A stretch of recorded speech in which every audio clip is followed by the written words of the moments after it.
Pour mieux s'immerger dans la réalité politique, sécuritaire, économique et sociale d'Israël, connectez-vous chaque matin sur Studio Kalita. Daniel Haïk vous y attend pour sa revue de la presse. 8h30 à Jérusalem, 7h30 à Paris. Nous avons été rejoints sur Studio Kalita par nos amis de Radio J pour la revue de la presse et des médias israéliens. Avec la presse israélienne ce matin qui continue d'analyser les effets de la décision de Naftali Bennett et de Ayelet Shaked de créer un nouveau parti. Et pour le Maariv, le but est clair. Ils veulent faire tomber Netanyahou. C'est le titre du quotidien ce matin.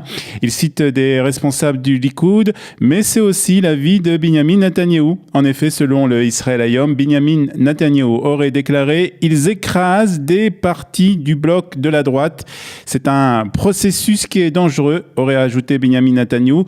Il pourrait mener à la formation d'un gouvernement de gauche. Binyamin Netanyahou cité ce matin donc par le Israël Hayom. Le Yediot Ahronot, comme le reste de la presse israélienne, parle des sondages qui ont été publiés hier soir par les chaînes de télévision.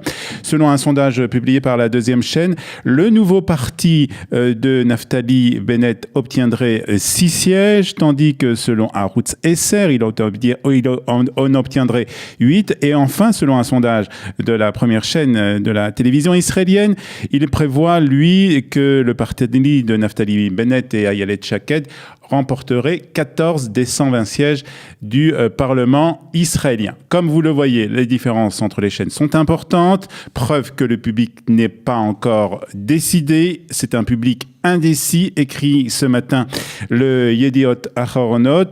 Les sondages s'accordent en tout cas pour donner entre 28 et 30 sièges pour le parti au pouvoir, le Likoud. Le nouveau parti de l'ancien chef de l'état-major de l'armée israélienne, Benny Gantz, obtiendrait lui entre 11 et 13 sièges. Et puis tous les sondages publiés hier prévoient une chute libre pour le parti d'opposition, pour le Machane Hatzioni, qui obtiendrait lui que 9 sièges contre 24 aujourd'hui à l'actuel Knesset. Enfin, le Baït Hayoudi, sans Bennett et sans Shaked, ne dépasserait pas le seuil d'éligibilité selon certains sondages.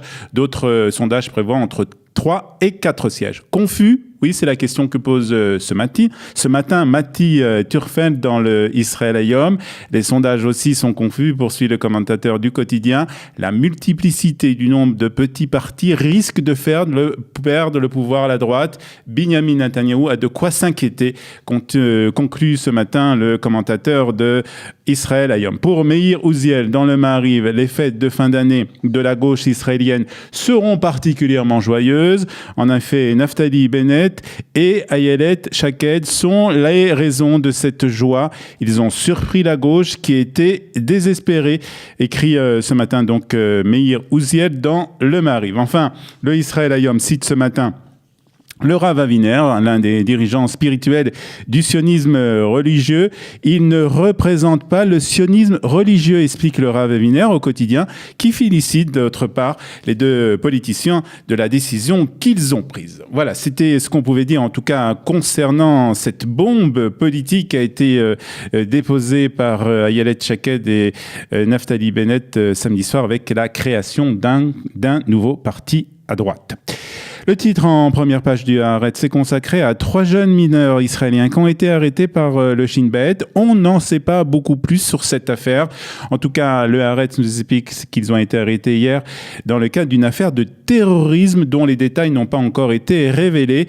Une équipe de la police criminelle, le Yassam, a fait éruption dans une yeshiva et a arrêté les 3 adolescents. Ils n'ont pas pu s'adresser à leurs avocats. C'est ce qu'a déclaré un porte-parole de l'organisation d'assistance juridique Renénou en charge de l'un des suspects. L'avocat d'un autre suspect, Itamar Ben-Gvir, c'est l'avocat Itamar Ben-Gvir, a notamment dénoncé le comportement des autorités israéliennes et affirmé que les agents du Shin Bet étaient probablement en train de torturer son client afin d'obtenir des faux aveux. C'est ce que nous explique ce matin Le Haaretz, Degel, l'école Neum, un drapeau pour tous les discours. C'est une révélation faite ce matin en première page du Israël Hayom. En effet, le quotidien nous parle d'une initiative du président de la Knesset, le président sortant de la Knesset, qui veut mettre un drapeau derrière le podium des discours au Parlement israélien.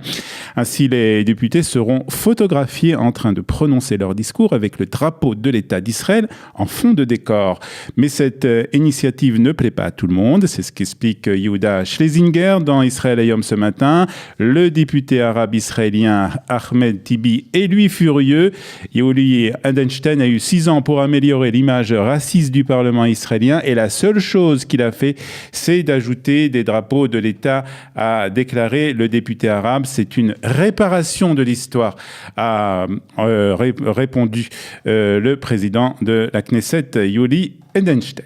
Et le Yediot Ahronot nous parle ce matin des bons résultats de la Aliyah en général, mais pas ceux de la Aliyah de France. En effet, hier, l'agence juive a publié des chiffres sur la Aliyah pour 2018, augmentation générale de 5% par rapport à 2017. 29 600 personnes sont arrivées en Israël en 2018, nous explique le Yediot Ahronot. 10 500 sont venus de Russie, soit un bond de 45% par rapport à 2017. L'Aliyah d'Ukraine a baissé de 9%, et les Juifs venant des États-Unis et le nombre de Juifs venant des États-Unis et du Canada a été semblable à l'année 2017. Là, les choses ne sont pas les mêmes pour la Aliyah de France, explique ce matin le Yediot Ahronot. Une Aliyah de France qui accuse une très forte baisse, 25% par rapport à 2017, avec 2660 Juifs de France qui sont arrivés en Israël. Cette année, le président de l'agence juive, Yitzhak Herzog, s'est félicité hier de l'augmentation globale de l'Aliyah. Et pour la dernière édition de l'année 2018, c'est l'occasion pour les quotidiens israéliens de faire un bilan de l'année écoulée et de prévoir de quoi sera faite l'année prochaine. Le Yediot Ahronot nous donne un détail des lois qui entreront en vigueur à partir du 1er janvier, la loi sur l'alimentation, la baisse du prix de l'essence, l'augmentation du prix de l'électricité et la loi sur les pourboires, pour ne citer que.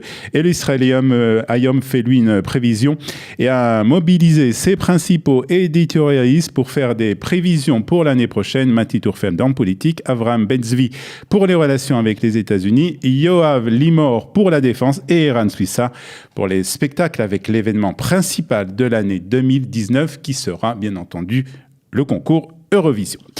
Et nous terminons cette revue de la presse par le Yediot Ahronot qui nous parle ce matin d'une découverte archéologique qui a été faite un peu par hasard. En effet, une Israélienne qui se promenait près de l'ancienne ruine à Beth She'an a découvert par hasard le haut d'une statue, ce qui a permis d'exhumer 2 bustes de l'époque romaine. C'est ce qu'a annoncé en tout cas l'autorité israélienne des Antiquités.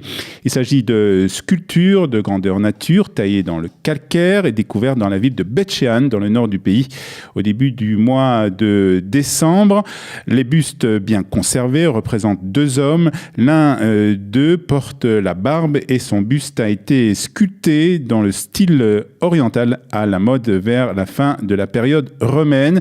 La promeneuse israélienne ayant découvert ce buste recevra un certificat de reconnaissance. C'est ce que nous explique ce matin le Yediot Ahronot. Voilà, c'est la fin de cette revue de la presse et des médias israéliens sur Studio Kalita. Pour mieux s'immerger dans la réalité politique, sécuritaire, économique et sociale d'Israël, connectez-vous chaque matin sur Studio Kalita. Daniel Haïk vous y attend pour sa revue de la presse.